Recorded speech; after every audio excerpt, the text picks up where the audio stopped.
Yeah, cool.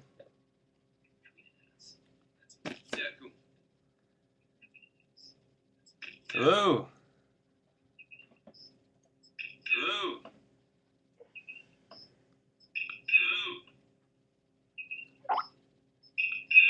How you guys doing? My name's Matt. I work at Zivix with Jamstik. I need to turn off this feedback loop going on here.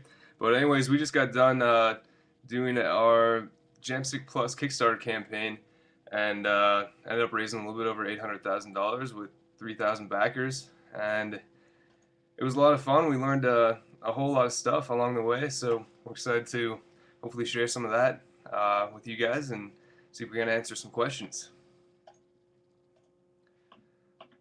So I'm gonna try and make sure I can actually see the feed of questions coming in here.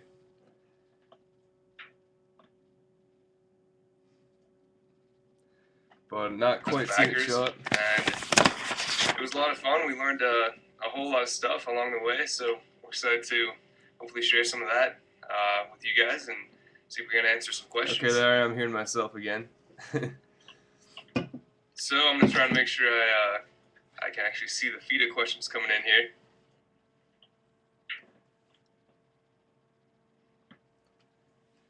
But not quite seeing it show up. And it was a lot of fun. We learned. Okay, 1 second. Technical difficulties, guys. I guess I could just start freestyling on kind of what I learned along the way until I can figure out how to find your questions here. I'd say the biggest thing that got us ready and got us prepared was the stuff we did leading up to the campaign. It's easy to get excited about an idea and decide, okay, let's get to it. It's got to happen fast. It's got to happen now. Because once the campaign is live, you don't have as much time as you think you do, and always something comes up, and by the time the campaign's over, you're kind of like, okay, where'd that time go? So what we did was we did a big pre-release campaign where we didn't tell people exactly when it was going to happen, but that it was happening soon, and we collected email addresses, and yeah, actually, someone's asking if I could do a brief intro about myself. Yeah, definitely. That'd probably be a better place to start. So my name's Matt Cannon, and I've been a producer with Zivix and the Jamstik for the past 4 or 5 years. And yeah, the Jamstik has been, my main career path for the last, since school pretty much. Started off as just a simple idea, and after years of refinements and a few pivots, is what it is today. Some of my roles are a lot of the digital media marketing, content management, web development a little bit here and there, and just general overview of who we are and how we interact with our community online, stuff like that, as well as producer for the apps, so all the app ideas we see and features we decide to add. I kind of plan out a lot of that stuff, especially listen to what customers say. And yeah, we're a small team. We have about 15 of us at any given time, and we all wear a lot of hats, but find a way to get it done. Alright. We're going to continue to try and find these questions. Here's the incoming questions. Okay.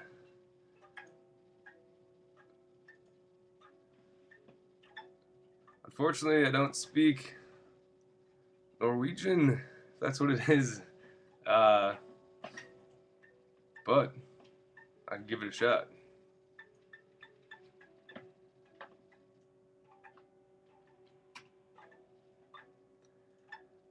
So any other questions about Kickstarter planning or about the Jamstik or about running projects like that?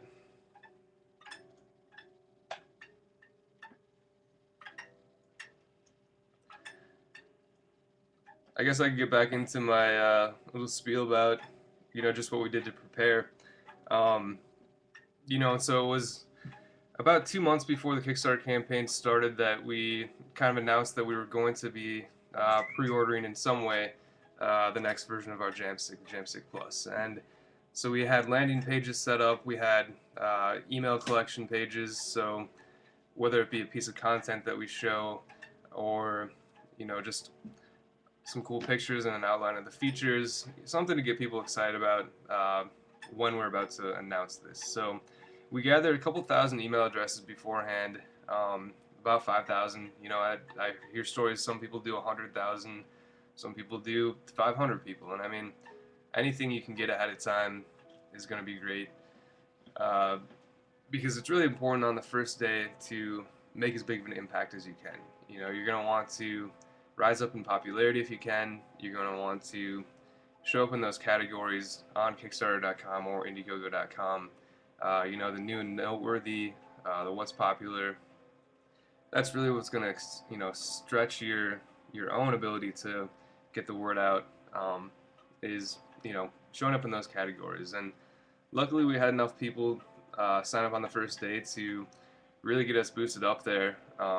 We passed our goal in about 4 hours of $50,000, and in 2 days we doubled that. And a lot of it was due to the fact that we really made it hit critical mass pretty fast. And I really attribute that to kind of being ready, and like I said, having those lists of people all ready to go click pledge as soon as it went live, and that worked out pretty well.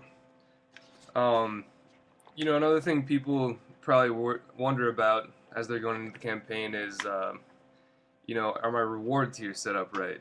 And that's something you always think you have it figured out until it goes live. And kind of the scary thing on Kickstarter is that you can't edit the tiers once they go live. You can't change your prices, especially once somebody actually buys the tier. You're kind of stuck with it. So I'd encourage you to spend extra time making sure your reward levels make sense, and that you're going to be happy with something that you're not going to regret. Now, for us, we thought we had kind of everything ready, but we ended up having we put all of our tiers out there pretty much right away. And I think in hindsight, I would have waited. I would have said, okay, I'm going to put the early bird tiers out there now, see how fast those sell out, and then come in with the more regular price tiers as opposed to having everything up there right away. As well as we had 3 color options, and there was a tier for each one of those twice. And I think, in the end, a tier or a reward level is essentially a call to action. So you want it to be simple, to the point. People need to understand what they're getting. Any confusion or indecision is, going to send somebody away, and they're not going to pledge. So luckily it worked out for us, and we were able to bring back some of the original tiers as we closed out other ones and limited it in the end, and sell through as way more than we had ever planned to in the beginning. So there's ways you can adapt. Yeah, unfortunately, I'm not seeing new questions really pop in here. I feel like I'm just talking to myself here a little bit, but hopefully I'm adding a little bit of value to your days here. Some people ask us about how do we keep our campaign rolling, the whole way through. A lot of times you'll see a big boost in the beginning, and then it will kind of taper off and not do much until the very end again. And while that was kind of a trend, a little bit along the way, we did keep a pretty solid level.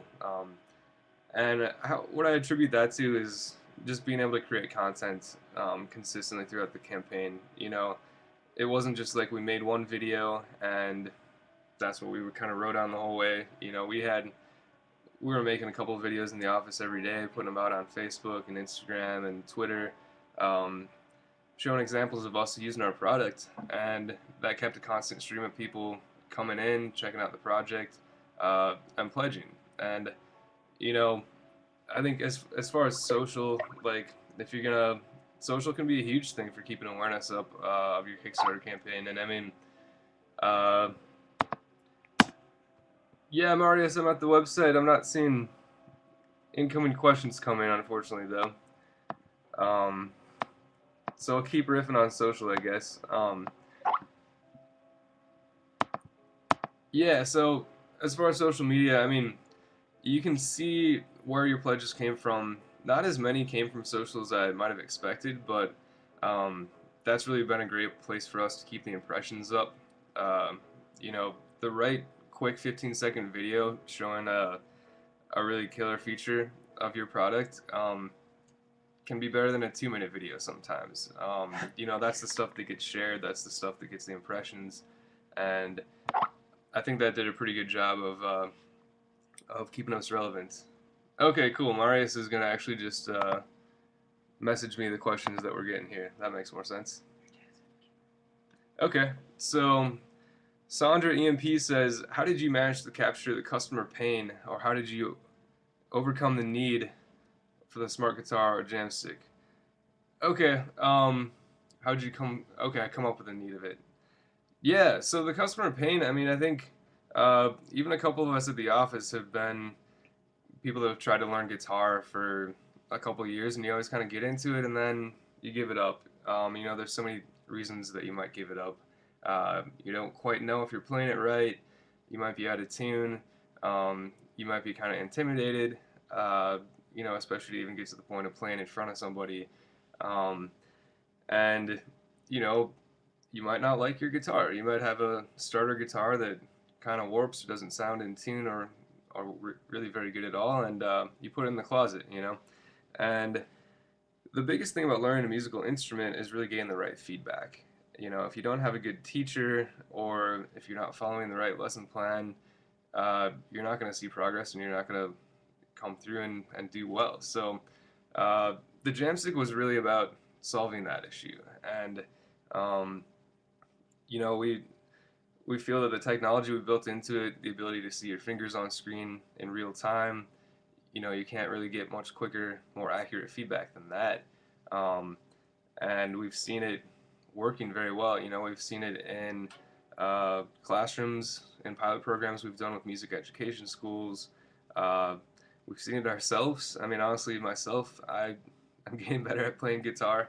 I've never been a virtuoso, but maybe I'll have to show you guys a few of my skills a little later on if we have time. But um, yeah, so the feedback is there. And as well, we're finding, and with myself included, being able to play the guitar but make it sound like any other sound uh, has just been, it's just really fun. You know, there's, as soon as you might get bored of one sound, okay, switch over to another one.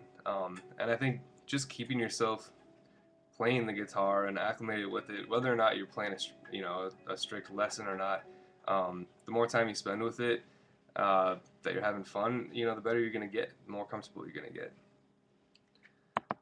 So, let's see. We've got another question from Miss M Hughesfest.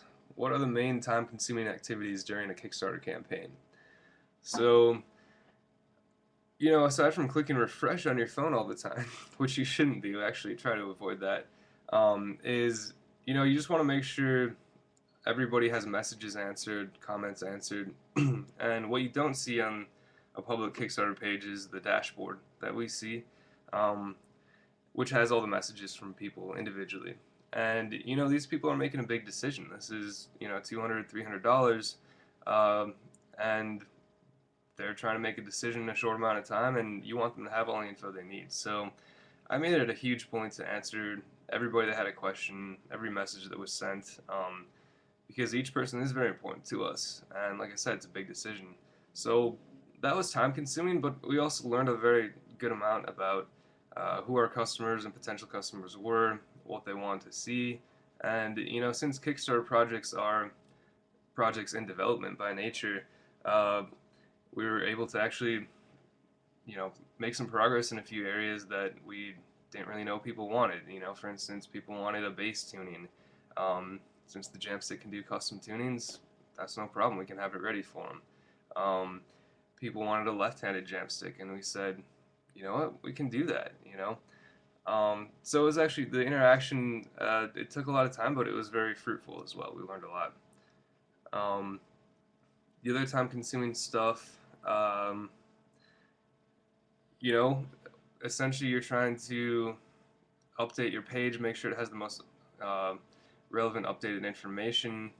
Uh, optimizing information flow and information hierarchy. I guess some people kind of make their campaign page and they set it and forget it. We changed it around a little bit as we went. You know, we switched out a few videos here and there, changed around the locations of stuff, but in the end, you're never going to be able to change as much as you want and make it perfect. So I'd really recommend having something you're going to be happy with throughout and sticking with it. Don't be afraid to change it if you want to, but yeah. Let's get on some other questions here. All right. Uh, what do you believe is the right time to launch a Kickstarter campaign? Uh, the right time. Well, clearly it's March 25th, I guess. No, I'm joking. That's when we launched. You know, the one thing I can tell you is midweek is recommended. Wednesdays are, I guess, statistically the biggest day for pledges, and we found that to be pretty true. I think for some reason on weekends people aren't really thinking about spending as much money or sharing news, or they're off doing other fun things in their free time. But I guess when you get into the office and it's midweek, you have the urge to go out and buy some toys and stuff. Um, you know, I think there's all sorts of stats on that online as far as time of year and stuff. Springtime, right after tax season, it all kind of ended up working out for us pretty well this time around. But you'll find there's different trends in places, kind of throughout the year that are just fine. One thing we did learn is that the 48-hour email that reminds everybody that, hey, there's 2 days left, goes out exactly 48 hours before the campaign is over. Since ours ended at midnight, that email was sent out at midnight, which probably wasn't the best time for it. People might be sleeping, but something you might consider, maybe ending your project when people are awake, and then that email will kind of do its work as well. So, how did we decide on the goal of $50,000 from Ellen Barkos?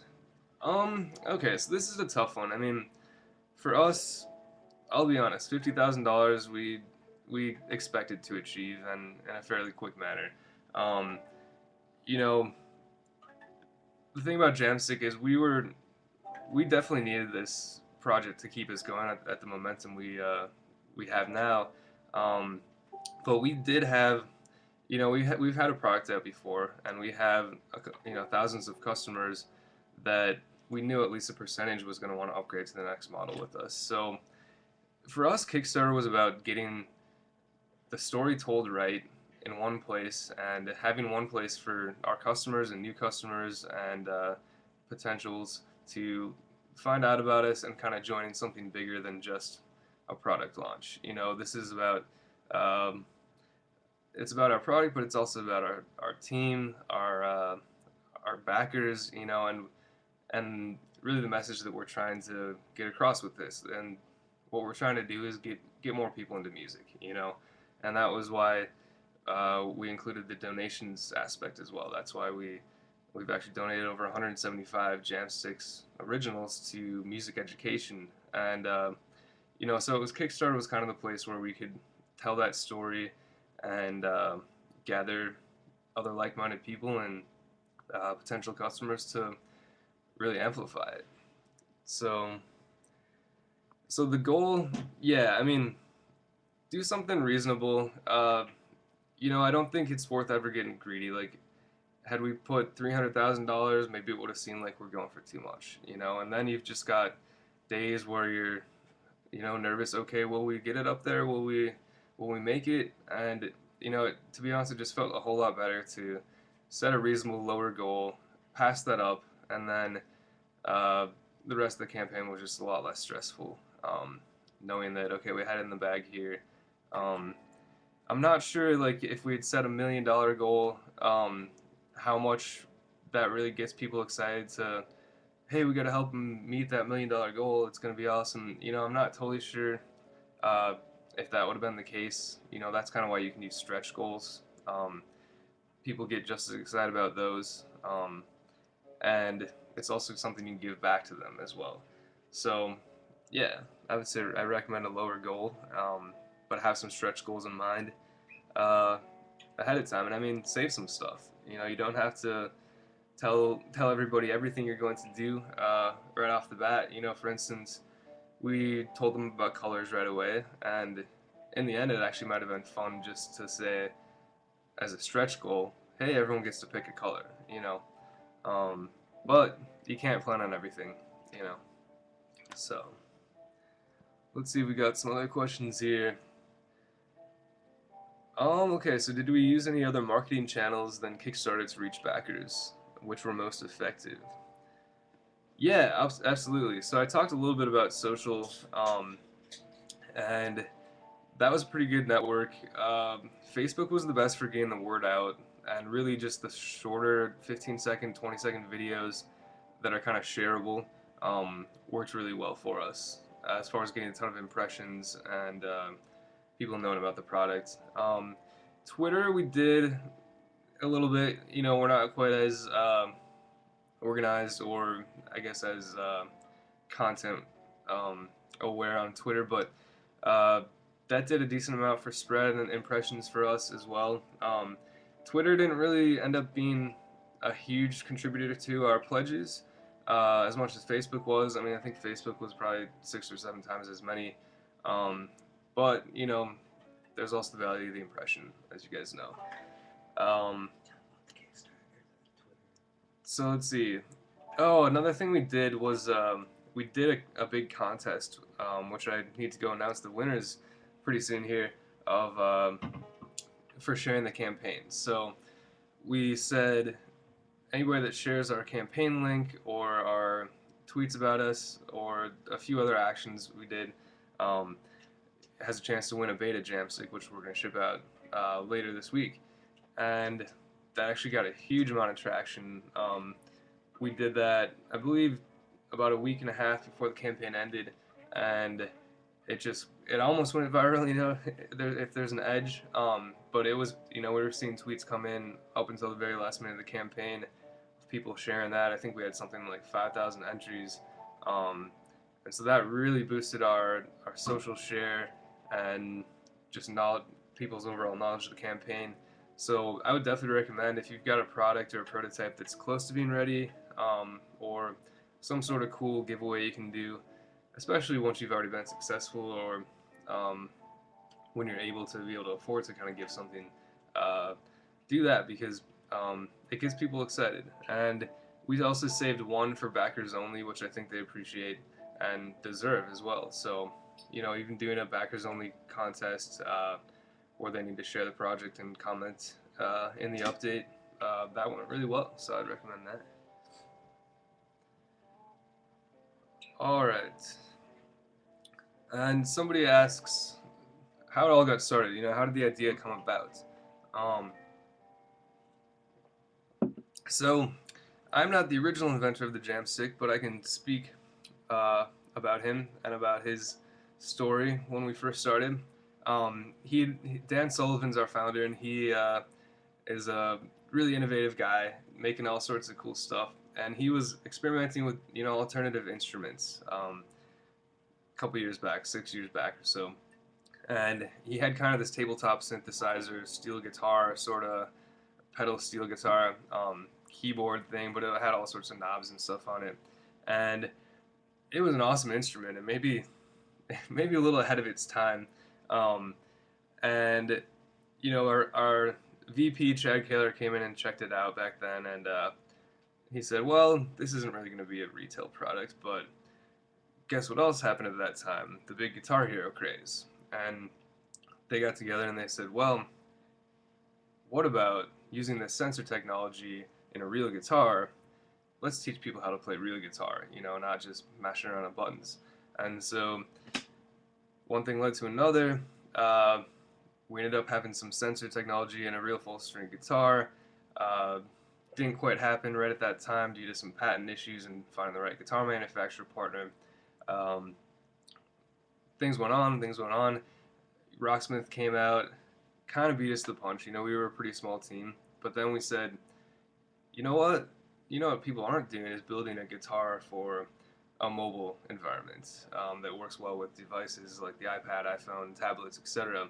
And we had already been experimenting with music creation software, apps, things like that, video games for a couple of years at that point, and so we kind of had all the pieces of the team we needed. Um, and if we were to design this guitar that was completely digital, we didn't really need an official guitar partner. That's something we could design ourselves with the right, help from industrial designers and things like that. And so that's kind of how the Jamstik was born. We said, let's do a portable guitar made to work with your smart devices that can sound like anything and show you where your fingers are on the screen. And once we saw that first demo of technology where you could place your fingers on the guitar neck, see them in real time on screen, and match a chord, we knew we had something pretty cool. And we got to where we are today, upgrading the Jamstik Plus with the new Bluetooth technology. All the apps are getting a lot cooler, a lot more feature full and optimized, and we're only excited about where we're going to go from here. Alright, so we got some more questions here. Alright, Oyvind Helenes says, what will be your marketing strategy following the Kickstarter success? Alright, so yeah, the strategy right now is we will be offering pre-orders online very soon. There's going to be a short delay just to give us a little bit of time to finalize the Kickstarter logistics and make sure everybody's accounted for and things like that. But we'll be gathering a little interest for our pre-order and then announcing that in the coming days. And as far as retail and wholesale and stuff like that, I can't really speak to that publicly quite yet, but we do plan to be in stores in the coming months, for sure by holiday season, but you guys will probably hear some more about that coming up soon. The most important thing we want to do is keep the momentum going. While we're still kind of a buzzword, we want people to know, hey, Kickstarter is happening pretty soon. I mean, the delivery is happening pretty soon. We're going to be shipping in June, and Kickstarter's over, but yeah, we want to keep selling our product. The pre-order ones will be coming out in August just because manufacturing capabilities, we actually pretty much sold out of June and most of July delivery. So we'll be doing the best we can to ramp up production, making sure everything's all set, and then taking it even further from there. So if anyone has more questions on kind of the aftermarket strategy, get in touch with me afterwards. There's a little more we can say, but probably not all right here. Let's see. Sandra EMP says, how do we seek advice when planning the Kickstarter campaign? Or from who did we seek advice? Let's see. I mean, to be honest, a lot had been our own research. There's no better research than just taking a good couple hours, even a weekend, just to look at other successful Kickstarter campaigns, see what people have done before. A lot of people now as well are becoming second-time Kickstarter creators, and they've learned a lot more. They've done it twice. Guys like Pebble, the Three Doodler, plenty of others. And you look back, and I'm as I look back, I'm like, I still have a bunch of stuff I said, oh, I would have done this differently, would have done that differently. But the more familiar you can get with different projects and what other people's strategies are, the better. There's also a couple crowdfunding communities that are pretty cool. Crowdcrux.com is great with Salvador.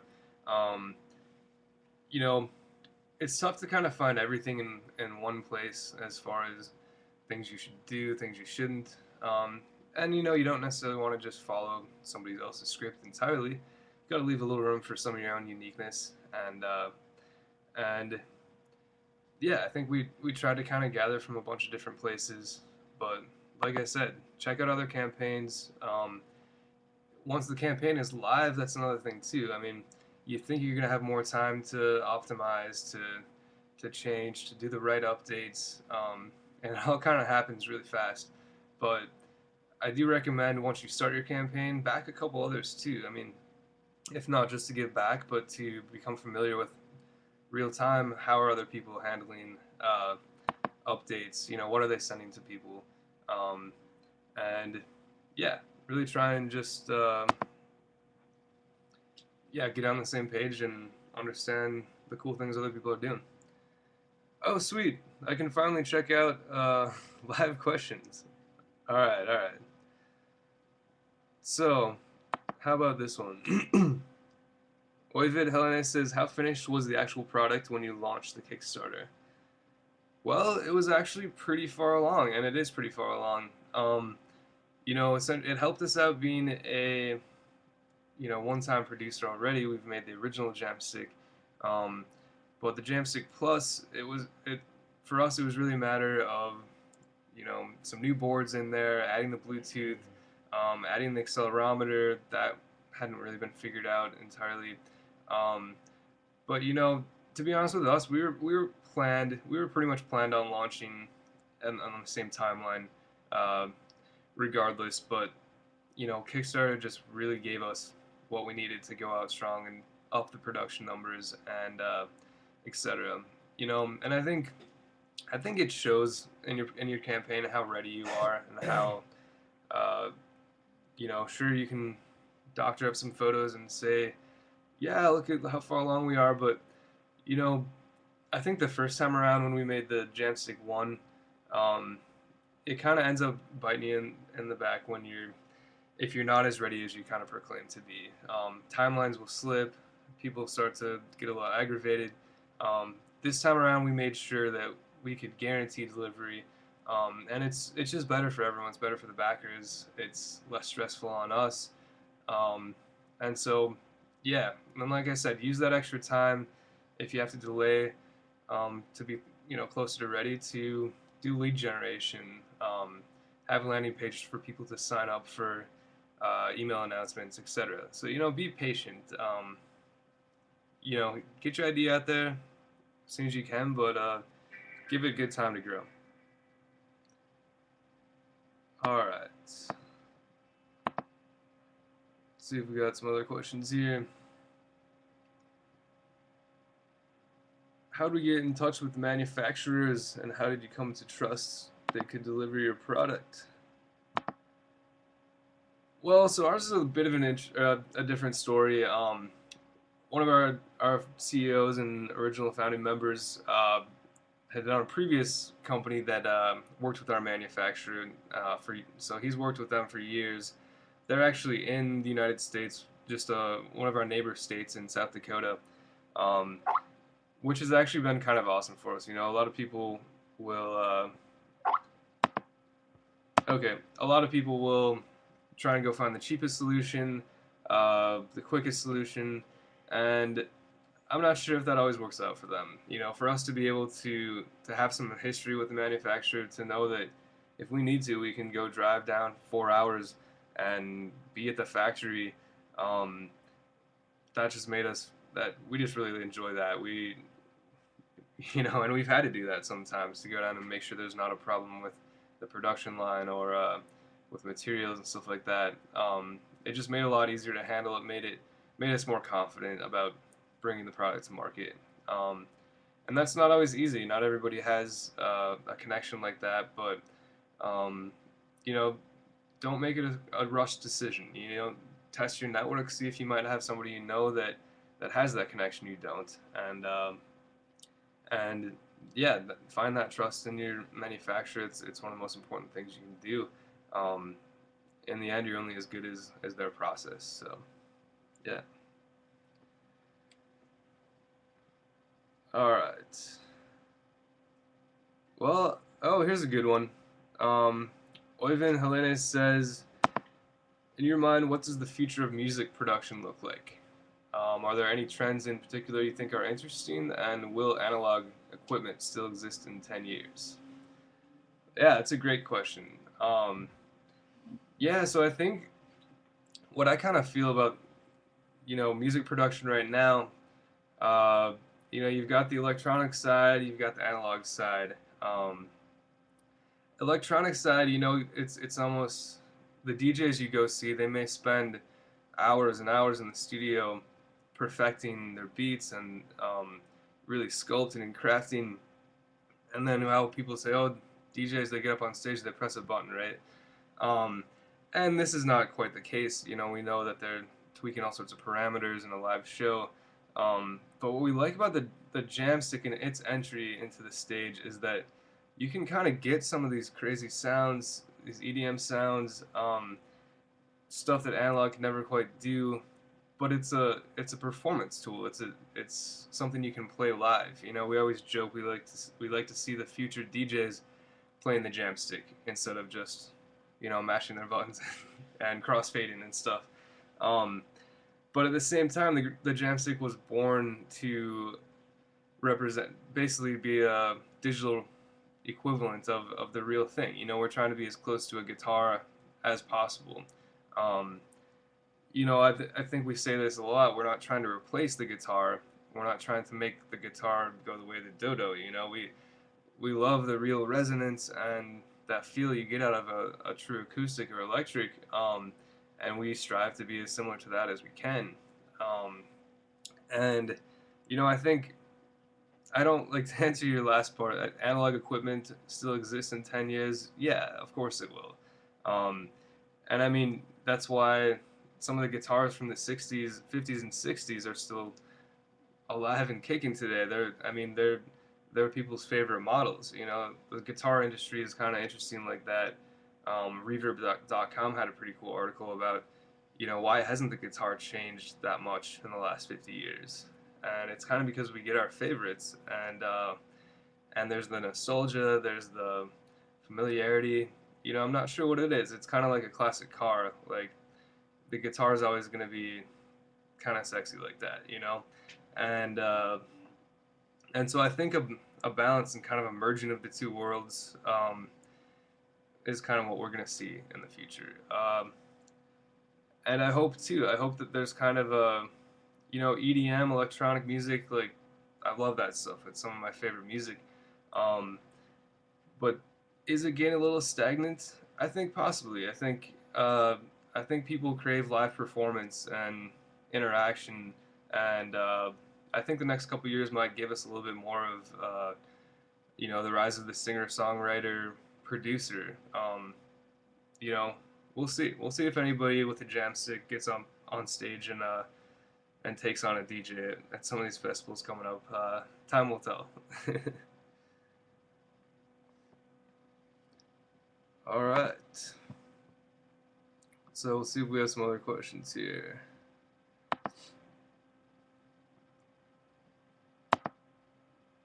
What do you believe? Okay. Well, I think I got pretty much most of the live ones covered here. Um,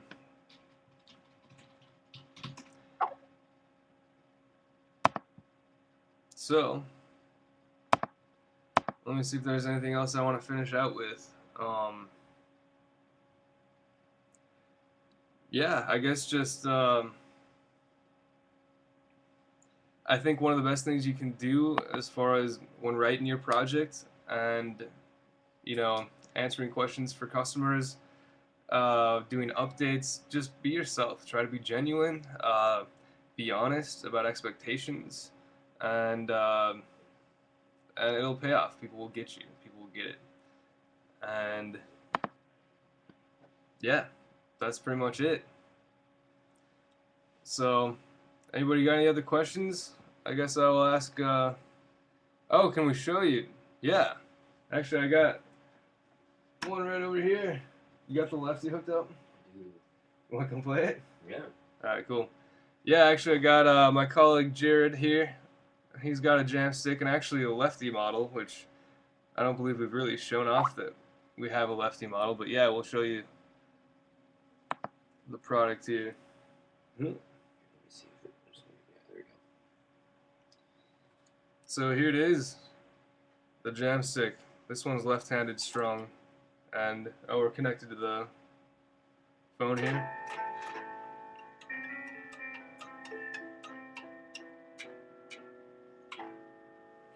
Want to give us some riffs? Yeah. So I've got it on a harp sound here, so you can select any of the tones. Oh yeah, you can put it in there. You want to pick like a couple different ones. Yeah. I should have you speak to that future music production. Oh yeah, totally. Jared's the producer himself. Well, I think to that question really quick, a lot of these tones that the Jamstik plays are from organic instruments and samples. So without analog instruments, it wouldn't be able to play some of the cool sounds that it plays. And obviously it plays synthesizers and, you know, more electronic sounds as well, which are great. Mm-hmm. But having both worlds is definitely awesome for creating music. Mm-hmm. Because yeah, I got a harp sound here. I can pick. You can go in pretty much any music app, but I can pick a piano. It's just coming out of my cell phone for now, my iPhone. Yeah, not the best, but So you can just kind of riff around.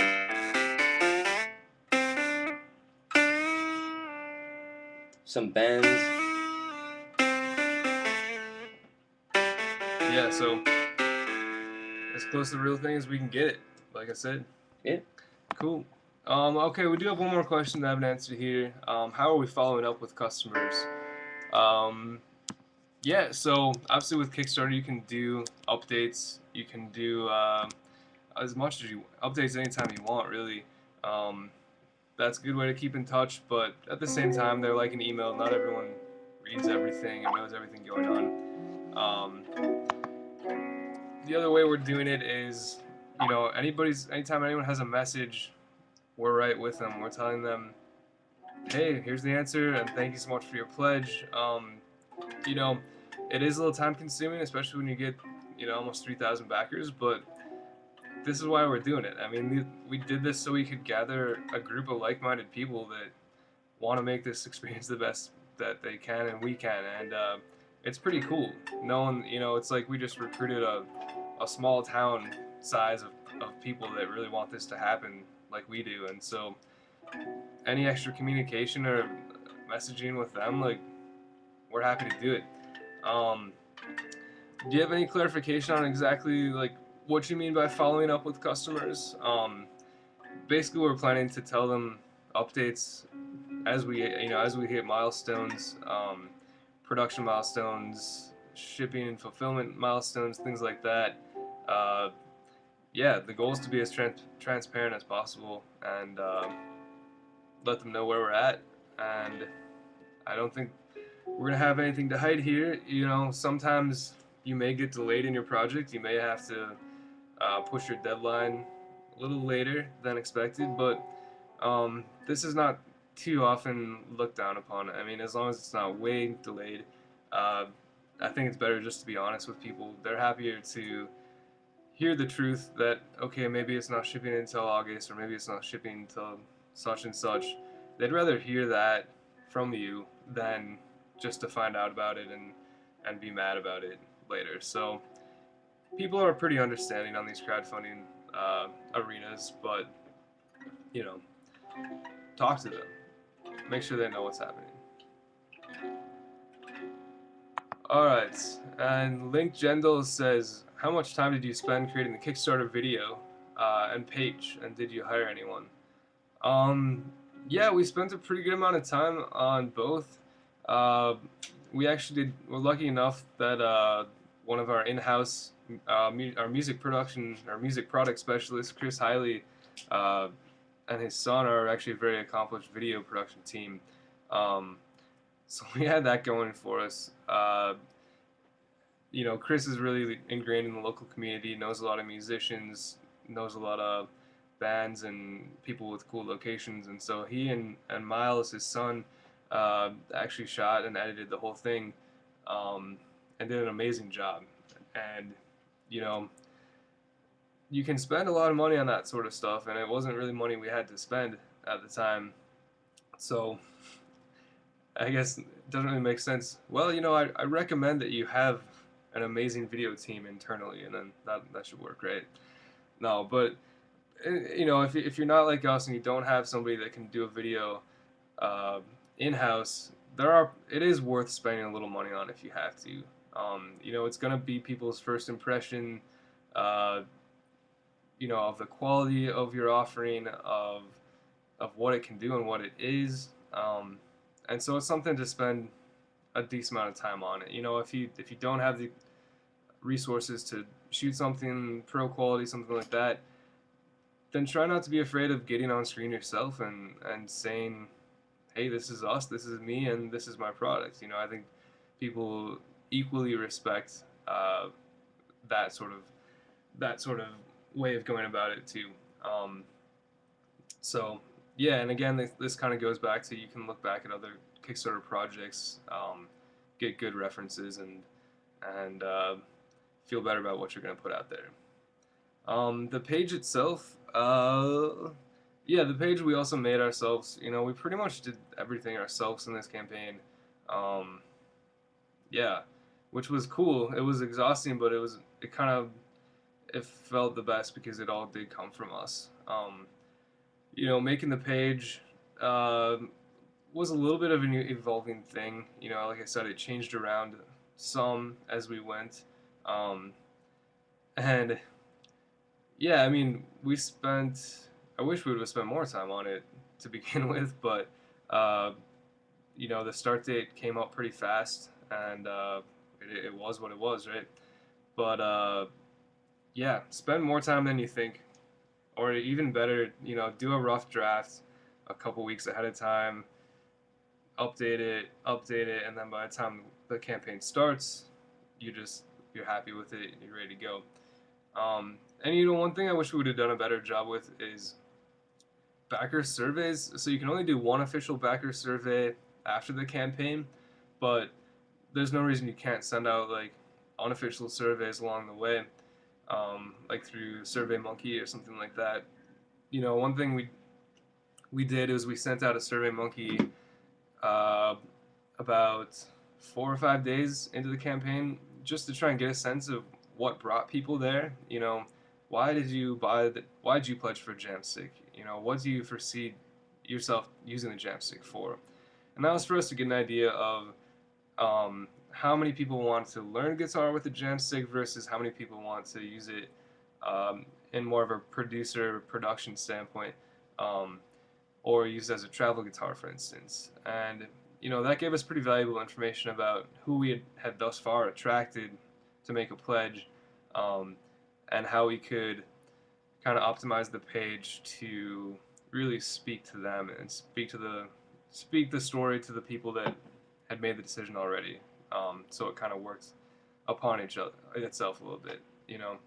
And what we had found is that it was about 70% of our pledges were people that wanted to learn guitar or to get better at guitar. You know, we've got the other side of our customers who are already musicians that want to use the Jamstik for travel guitar or for uh, recording new sounds and interfacing with, you know, new apps and software on their Macs. And, you know, we tried to kind of speak to both audiences there, but there's no better way to find out which audience you have attracted than send out a survey and find out. So, yeah, I would recommend you do that a couple of times, you know, because it's all interaction that the customer appreciates as well. Cool. So I think I've answered pretty much everything here. Um, I'll ask Marius if we've got any other questions here, or anything else you'd like me to cover. Let me know.